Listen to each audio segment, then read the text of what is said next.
Have you? Yeah. Namaste. Brands are everywhere around us.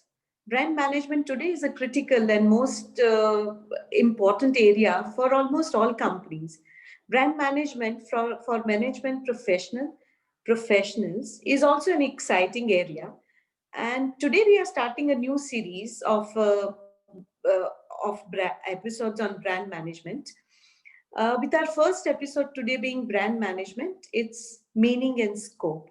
And to discuss this subject, we have with us management consultant, Mr. Himanshu Vaidya. Namaste, sir. Namaste. So, can we start with the meaning and scope of word brand? The word brand means it is a symbol and a name or either of them which is used to sell a product in a way that it identifies the producer of the brand and also allows the producer of the brand to differentiate the product. So there are various definitions of the word brand. The two key elements that define every definition are this: brand is a name or a symbol or both of them together, which is used to allow the consumer to identify a producer and allow the producer to differentiate his product from his competitors. This is beneficial to both the consumer as well as the producer, and therefore both of them have an interest in keeping the brand alive. The producer creates a brand because it is profitable for him to create a brand, and the consumer buys a brand because he sets to gain by buying a product as a brand instead of buying the product as a commodity. So there are many definitions. There is a definition by American Marketing Association. There is a very good definition by David Akar, Philip Kotler, John Kepferer. There is a very good definition by Keller. There is a good one by Jack Trout, Al Rice. There are many definitions, but the core of all the definitions is this: that the brand is a name or a symbol or a name and a symbol which is used to separate products made by one producer from the other and allow the producer to add intangible value or some sort of differentiation into the brand, into the product. Now, we can have three examples here. If we take some brands like Infosys, it is only a brand, it is only a word, it does not have any symbol. If we take the brand of, let us say, Tata, then we have a name and we also have a symbol. And if we take a brand like, say, Mercedes, then you only have a symbol. They don't put the name often with the symbol. At times they put the symbol and the name both together.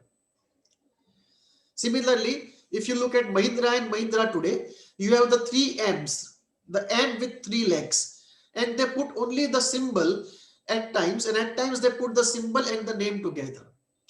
So there are some brands where only the word is used. There are some brands where the symbol and the word both are used together, and there are some brands where at times symbol and word both are used together, and at times only the symbol is used or only the word is used. So this is how the word brand can be defined. Okay, and what are the various type of brands? Brands are of various types. Let us take one by one with some examples. The first brand that we can look at is what we call the product brands. It is a brand where the brand is used to sell only one particular kind of product. So if we look at the brand if we look at the brand, say Coke. Now Coke is used to sell only one product, which is Coke. So we would call that brand as a product brand. Then we have the product category brands, where the brand is used to sell more than one product.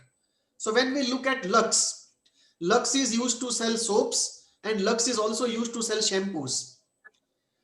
We can look at variety of products where the same brand is used to sell more than one products within the same broad category. So if you look at, for example, uh, uh, say for example, you can look at uh, Lifebuoy. Lifebuoy is used to sell soaps, and Lifebuoy is also used to sell, uh, sorry, not Lifebuoy. Dettol is used to sell the Dettol bottle, the liquid Dettol, the disinfectant, and Dettol is also used to sell Dettol soaps. So these are product category brands where the same brand is used to sell more than one products, but this brand is different from the corporate brand. It is not the same as the brand of the company. So these are the product category brands.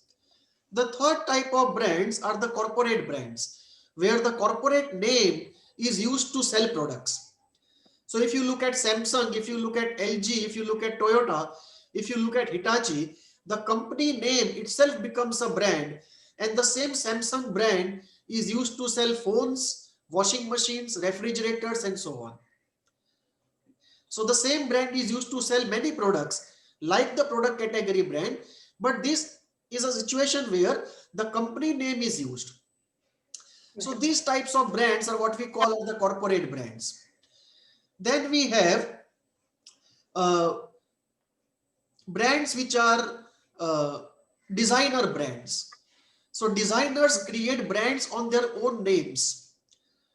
So Armani, Versace, these are brands which are created by designers in their own names. So these are designer brands. Then we have something which is called private labels. So big retail stores, they create brands of their own and put their own brands in their own shop. So if you go to Pantaloon, you will find a brand which is called John Miller.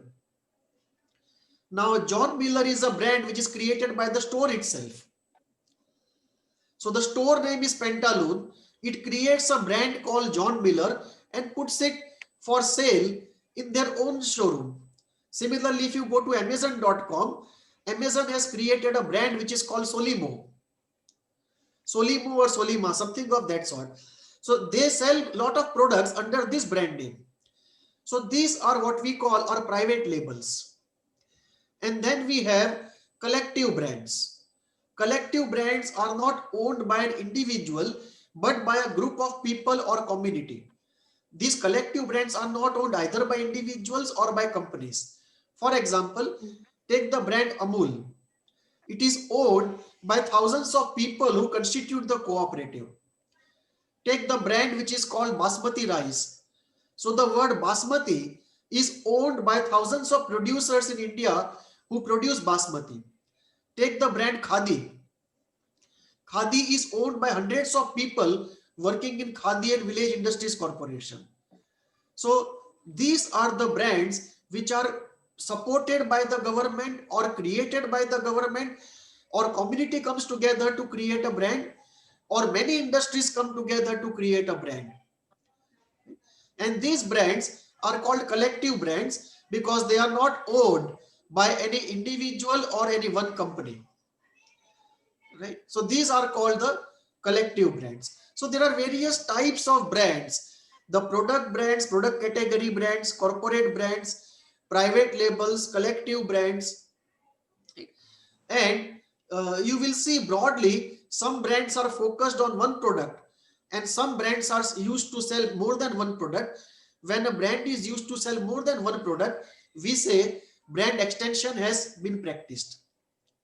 And when one brand is used to sell only one product, we say brand focus is being practiced. It's a focus strategy, it's an extension strategy. So both of them are different. However, these are the different types of brands that we see in practice. So, sir, how has brand evolved over history? Uh, we have a very long history of the brand. In fact, much before the word brand started getting used in the commercial area, of business as we know today in the modern times, it was used in very different ways. So around 2700 BC, cattle were branded in the Egyptian civilization in order to denote that this cattle belongs to the owner Y. After that, people started branding criminals. That a brand was put on the criminals to signify or to communicate that he has committed a crime once. After that, they started branding slaves, that slave X belongs to the owner Y. Then they also started branding women when women were taken up as a property. And this went on for quite some time. And I think around 862 or 866, something around that time, the first official brand came into existence, which was used to sell the liquor. And I think that brand is still around after 1200 years. So the oldest brand in the market we see is the brand which is 1200 years old. And roughly after 400 years, around 1262, I think, the first one was 866 and the second is 1262. The government of England made it compulsory for all bakers to put their name on their products. And inadvertently, that is how the brand started getting built in the context of the market in Britain. In the modern times, around 1930s, there was a memo written by a person in PNG, I forget the name, but he wrote a memo saying that each company should have a team of people looking after each of the brands. And that is how the modern brand management started around 1930s.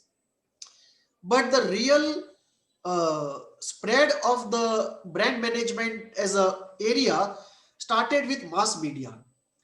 So first with newspapers and magazines, then even more with the radio, and then really speaking with television from the 80s onwards. And today it is the internet and mobile phones and the whole digital network. But the real push to the brand management area came up from television. So television was really that media which gave a real fill up to this whole area of brand management. And after television, we are today moving into a very new age where the digital media is now being used increasingly for brand management purposes.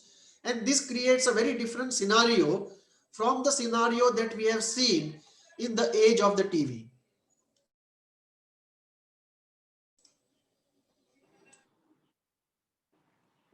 So my another question was, which are the world's top 10 brands and have they always been in the top 10 slot? It depends upon the survey. Every year, many companies do surveys to find out which brands are in the top 10. And today, if you look at it, you will find Amazon, Microsoft, Walmart, and a few others which will constitute the top 10. They keep changing year to year. So many surveys are done. One of the most reliable surveys or popular surveys is one done by Interbrand. And every year Interbrand brings out the list of the top 100 brands and the top 10 brands of the world based upon what they call brand equity. What is the monetary worth of the brand? Meaning, if you were to sell off the brand today, how much money would you get? And we are looking at selling the brand along with the assets also. It's not only the logo and the visual part of it. Yes, valuation. Yeah, we are looking at the whole business sell-off in that sense. So Interbrand does this survey. Many others also do the survey. And I think in top 10 of the last year, we would find Amazon, we would find Microsoft, we would find possibly we will find Walmart, and we will find Toyota.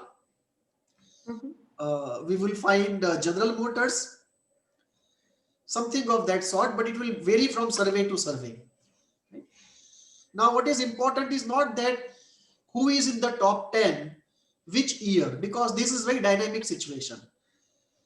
And you have raised a very good question, how stable it is to be in the top 10.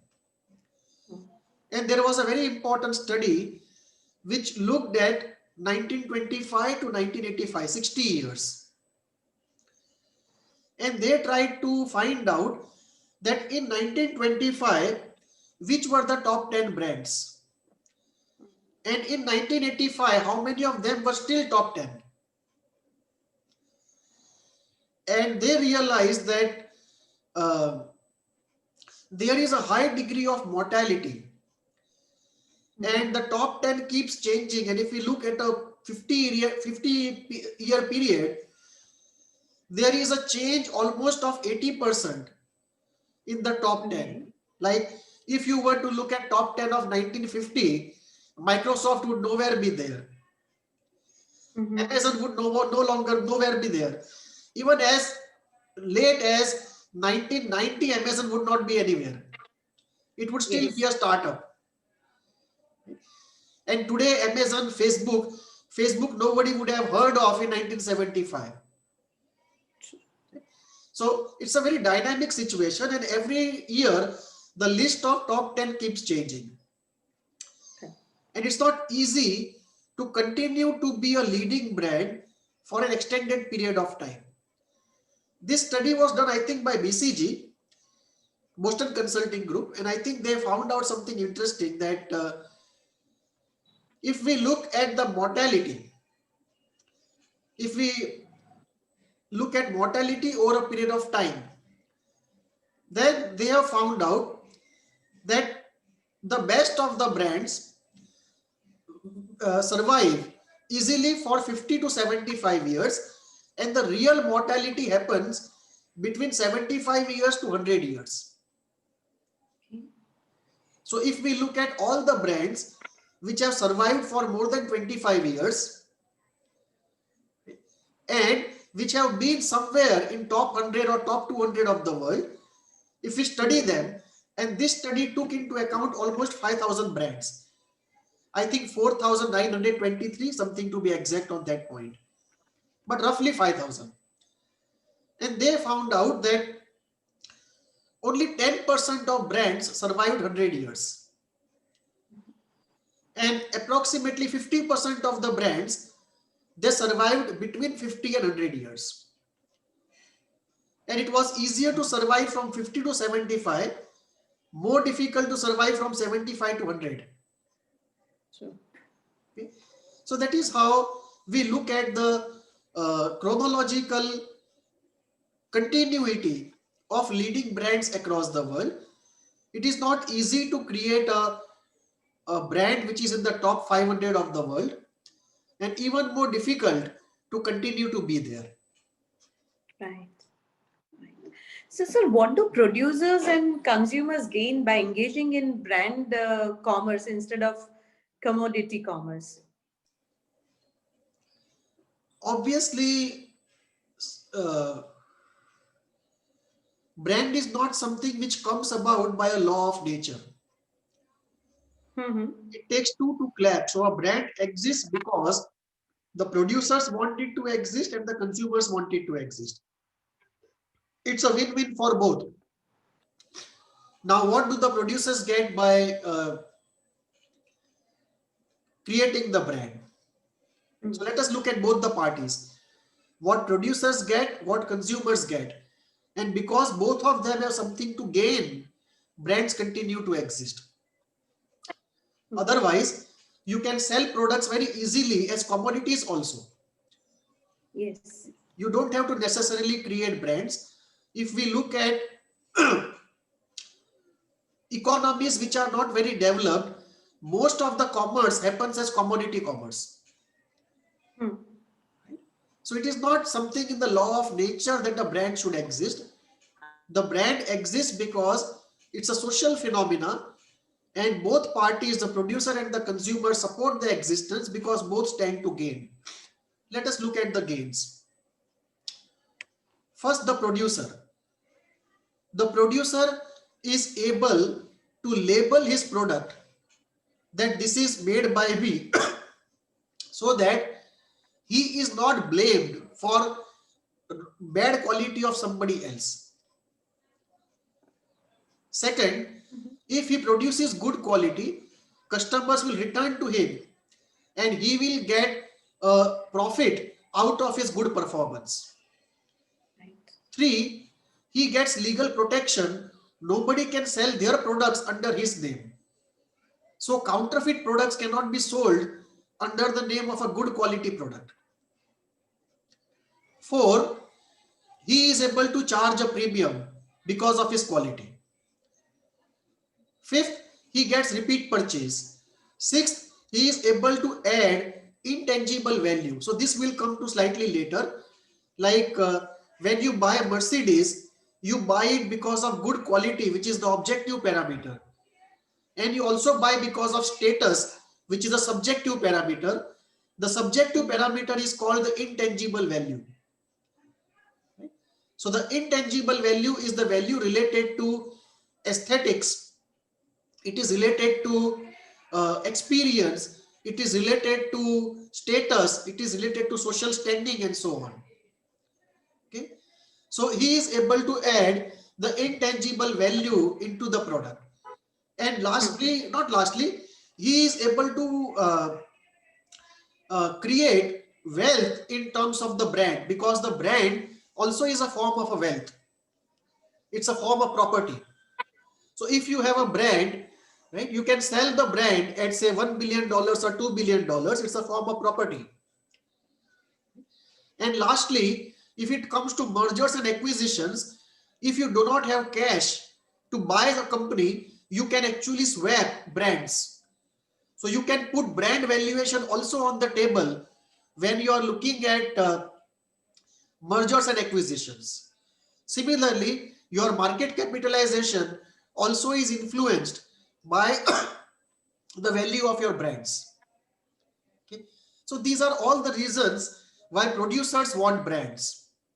And now we come to the other side, why consumers want brand.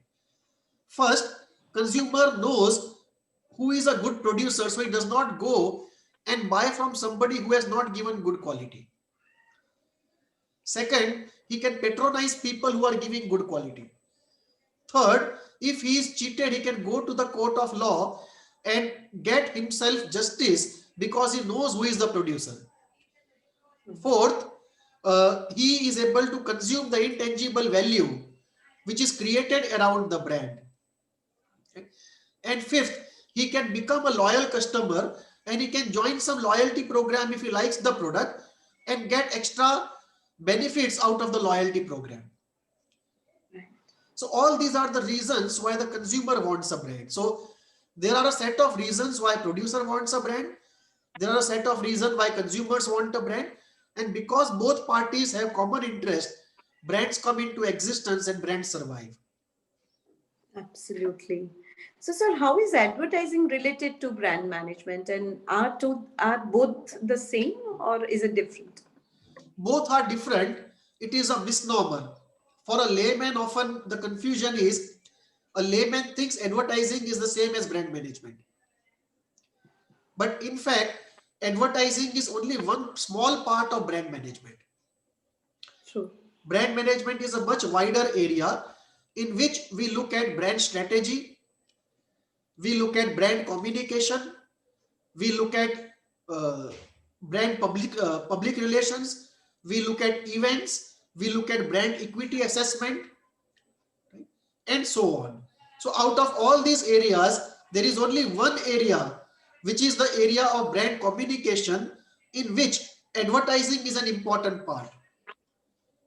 So when we look at brand communication, it happens through three ways. One, public relations, which means newspaper articles, interviews in the newspapers, news about you in the newspapers or television or radio, which is called public relations, where people don't know, it's a secret advertisement. So the newspaper or the radio or television publishes a story about you, does some coverage of you, but you don't come out explicitly as an advertiser. So that is called public relations. Then we have typical advertisements which we see normally. And then we have events that you participate in a trade fair, or you do some activity with a truck moving around in the city, or you sponsor a cricket tournament. Okay. So this is what is called events. So when we look at a brand campaign, right, we have three components: advertising, public relations, and events. So you can see brand campaign itself is one part of the entire brand management process. And advertising itself is a small part of the brand campaign itself. Not a small part, central part, but a part of the brand campaign. So in brand management, we have issues like brand strategy, we have the brand campaign, we have brand equity assessment, we have specialized application of brand management, we have the area of brand psychology, brand aesthetics, brand anatomy. So in all these areas, advertising is one part. So advertising is a part of brand management. Brand management is a much larger area. So, sir, if we look at the entire canvas of brand management, what are the broad constituents in the area?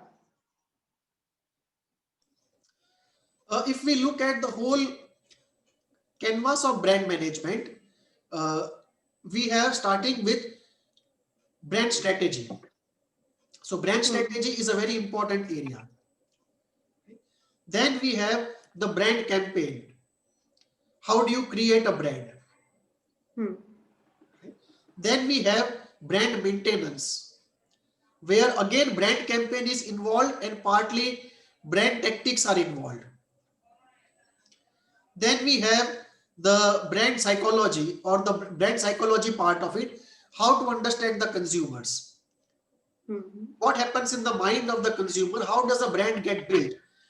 So we get into details of brand image, brand personality, brand identity, brand essence, brand experience, positioning, right? All of that stuff.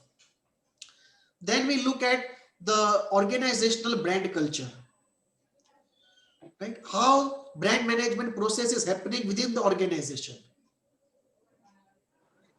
Then we look at very important area of specialty application of brand management, because this generic body of knowledge can be applied in specialized areas. For example, cult branding, creating a cult brand like Harley Davidson. So cult branding comes in, collective brands come in, non-profit brand management come in. How can non-profits use brand management? You can have examples of Amul, you have example of Lijjat Papad, you have example of Khadi. Right? So these are the examples how non-profits can use brand management. Then we come to how governments use brand management, how politicians use it, how celebrities use it. So celebrities have image managers, or they hire advertising agencies and they create an year-round program of how to be in the news constantly. And if they don't get anything else, they create controversies to keep the focus on them. True. Right? So they also use brand management as an area, as a body of knowledge. Politicians use it very well for their parties and also for personal image makeover. Right? And lastly, we have the whole area of evaluating brand equity. What are the methods of arriving at what is the monetary worth of a given brand?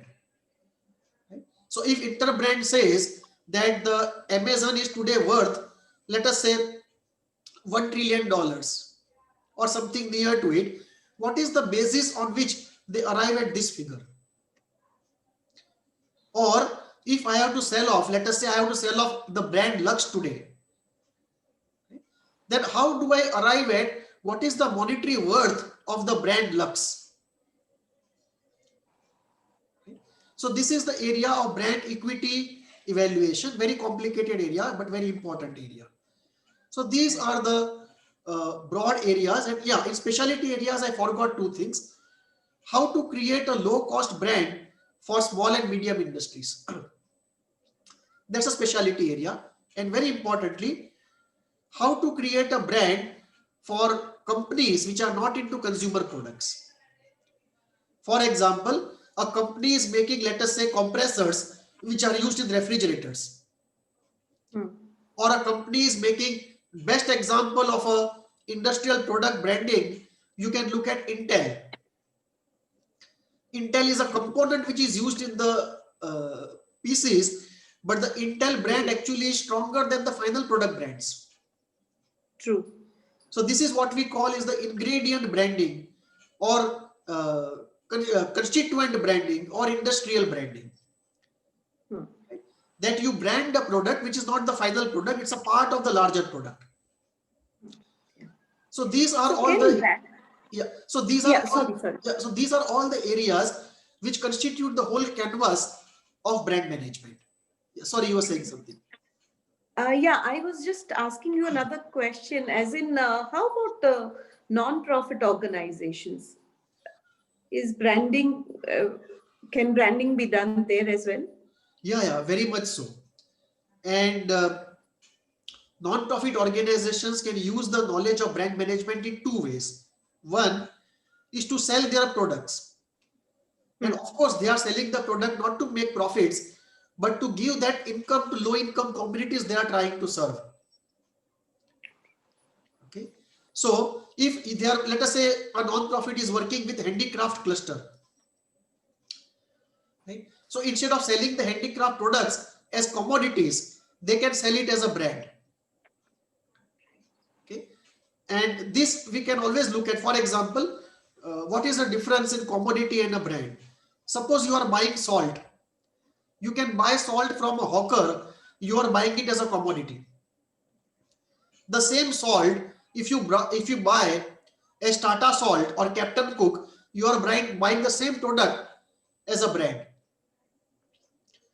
And when you buy it as a brand, you get assurance of quality, you get intangible value, you get legal recourse if you are not satisfied, but for all of that you pay a premium. Correct. Right? So the same thing would happen here.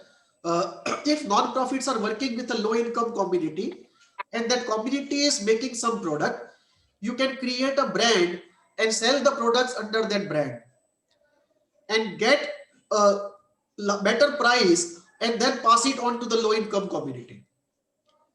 So this is one way. Lijjat Papad is a very good example. Amul is a very good example. So Amul is used as a brand to sell a variety of milk products and ice creams. What Amul does is the company keeps 5% of sales for marketing and expenses, and the rest of it is distributed back to the farmers from whom the milk was procured. Okay. Similarly, Lijjat Papad. They sell Lijjat Papad and a large amount of profit is given back to the people who are making papads, which is essentially a low income community. So one way non-profits can use brand management as a body of knowledge is to sell products by creating brands for low income communities. Second, many of the non-profits are working in the area of advocacy. Right? So they want to change people's views with regard to gender justice, with regard to alcoholism, with regard to superstition, with regard to not eating healthy food, and so on. And for doing this kind of advocacy and behavioral change, they have to do a lot of communication, which is called social communication. And social communication is nothing but the body of brand management applied for a non-profit purpose, for the purpose of advocacy and behavioral change.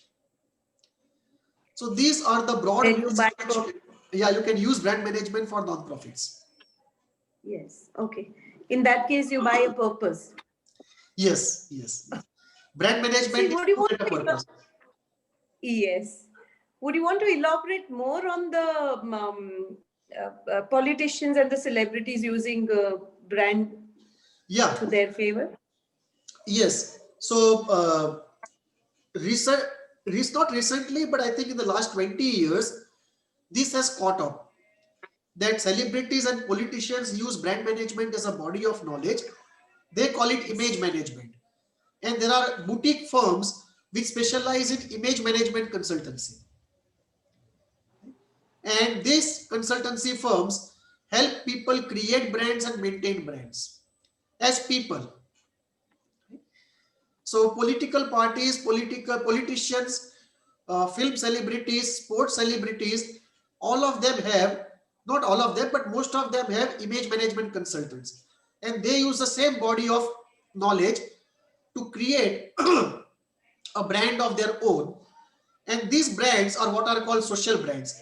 I forgot this when I was mentioning about types of brands. One type of brand is social brands. So the brands of politicians, celebrities, sports people, social workers, all of them come under social brands. So they also use the same body of knowledge, but to create a personal brand of their own or of their party. Not just politicians and celebrities. I think these days, even individuals opt for managers. Yes, true. Everyone wants to be famous. Everyone wants to have create a brand of one's own. Right? True. So, is return on brand spend an important area today for companies? We look at this question in two parts. Those companies which are called consumer marketing companies, where their products are directly purchased by consumers. For example, companies which are into FMCG, durables, auto, right? Fashion products, home products, foods and beverages. This is one category of companies where their products are purchased directly by consumers, which is you and me. For these companies, there is no choice but to invest large amounts of money in brand management. So if we look at their entire profit and loss account, and if we look at expenses, a large part of their expenses will be marketing expenses, and within marketing expenses, a large proportion will be the brand expense. Now, when spending on brand management becomes such a large proportion of the total spending of the company, it becomes imperative for the company to have a higher return on investment on the brand spend, because return on investment on brand spend will determine return on investment on marketing spend, and that in turn will determine to a great extent overall return on investment for the corporate. So for consumer marketing companies, there is no choice but to have or but to maximize the return on brand spend, because brand spend is a very large component of their total corporate spend. And if return on investment on brand spend goes low, there is no way the overall corporate ROI will be very high. So for them, it is very, very important. For companies which are not into consumer products, for example, companies which are making, let us say, capital goods, tools, grease, oil, electrical consumables, welding rods, and so on. So for companies which are into industrial products, right, or which are into components. So you have one category of industrial products which are consumables, which get consumed in the manufacturing process. And the second category of industrial products, which are components of larger products. So if we look at our computer, you will have capacitor, you will have resistor, resistance, we will have the CPU, right? We will have the printed circuit board, okay? We will have the fan. All these things will be inside the CPU. So when we buy a Dell CPU or when we buy some IBM CPU, something of that sort, that company is not going to make all the products. It will be outsourcing many of the products, purchasing them, putting them together, branding the whole stuff and selling it to you. So when we look at industrial products, there are two types, the consumables and the components. So for both of them, and particularly for the components, it is not as important like the consumer marketing companies to create a brand. So these companies generally don't create brands. So for these companies, what happens is brand spend is very low, number one. And number two, the purchase decision in this area is made essentially on four factors: quality, price, time for delivery, and after sale service. And all the four are very rational parameters. And because the purchase decision is made uh, in a very rational way, there is little that advertisement can do, because the purchase decision is not largely psychological. So for consumer marketing companies, ROI on brand spend is very important. For industrial marketing companies making either consumables or components, ROI on brand spend is not so important, because brand spend is a very small spend of the total corporate spend. However, uh, it is important to note that for companies which make components, like for example Intel making chips for computers, or Snapdragon making processors for mobiles, or some company making compressors for refrigerators or ACs, if they create a brand for the final consumer, they become less dispensable to the person to whom they are selling their components, and thereby they can increase their sales and margins. And this has been used very well, done very well by Intel. So this is how the two categories are: consumer marketing companies and the industrial marketing companies, industrial product companies. Well, and if you are into a monopoly, manufacturing of a monopoly product, you're immune. Yeah, true, true. Sir, so how would you relate psychoanalysis and brand management? Your expertise on both the areas. It's very interesting actually to connect the two areas. I think there's only one person, Kurt D. Rice, who tried to do it. I have not heard of many of the people trying it. But if we look into the brand management as an area, and particularly how the brand gets created in the mind of the consumer. So when we look at how the brand gets created in the mind of the consumers, we see inputs coming from communication. We see inputs coming from advertising, events, public relations, experience with the product quality, availability, price, after sale service, word of mouth, retail experience. All these inputs come into the mind, and inside the mind they are analyzed. Okay. At the end of the whole stuff, there is an image created related to that particular brand, and that is what creates something in the mind, and that is where psychoanalysis comes in. That how do we interpret the communication, what unconscious processes take place in our mind. Can some psychoanalytic knowledge be used to create more effective brand campaigns, or can we analyze a particular brand campaigns using psychoanalysis? Can we increase the return on investment on the brand campaigns by infusing it with psychoanalytic knowledge in the pre-release stage of communication?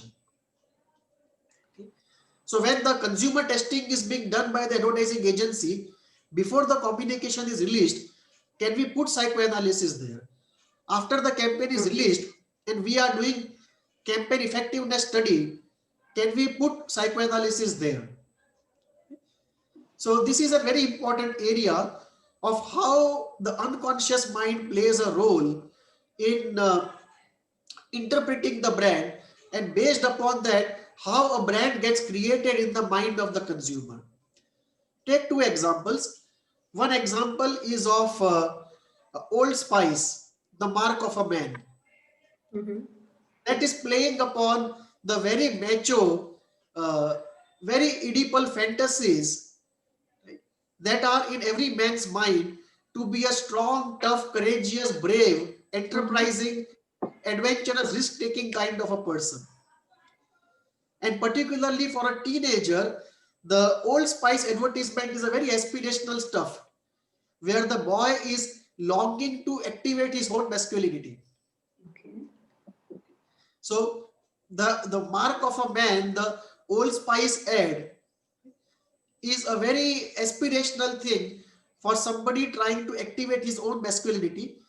And for more young and mature people, this is like something aspirational which they would like to be, but they cannot be. So in a large way, advertisement is wish fulfillment. Okay. It is like a dream shown on the screen, where by psychoanalytic process of identification, we satisfy our unfulfilled desires. Or we get entertained in a particular way. For example, take the ad of Fevicol. They are all funny ads. Nobody would like to identify with people in those ads and be subject to those experiences. But the sight of those ads creates a good feeling of humor and pleasure, and that pleasure is then associated with the brand Fevicol.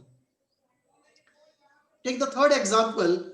There is a tire company called Goodyear, and there was a very famous advertising campaign where a child is all alone on the footpath with his teddy bear, and a good person comes and uh, stops his car in front of the child and takes the child home. And when the child is alone, there is a very good catchy line. It says, "Take me home, Goodyear, take me home." Yeah. So this is a typical longing of a child for home and parents, the typical feeling of object loss and abandonment, and the losing of all social connections. And True. somehow those fears are evoked in us and also addressed successfully. And we feel very pleasurable when the fears are addressed successfully by a do-gooder. A good parent Right. figure comes in. And that also provides us the wish fulfillment of an ideal parent figure, almost a God figure coming down and saving us when we are in such a situation. True. There was So, another Sia Ramka yeah, coming home to Sia Ramwala. yeah. So that is the way deeper unconscious psychoanalytical issues are addressed knowingly or unknowingly by the brand communication. And if we can go in details of how this is happening, we can use psychoanalysis much better and make uh, brand campaigns and our understanding of brand far more effective. Effective, right. True. Well, we have started our series on brand management, and in our coming episodes, we will go deeper into the subjects. I, as always, enjoyed doing this talk with Mr. Vaidya. Hope you also enjoy watching this talk. And you can write to us at hveindia@gmail.com. See you again. Until then, namaste. Namaste, sir. Namaste.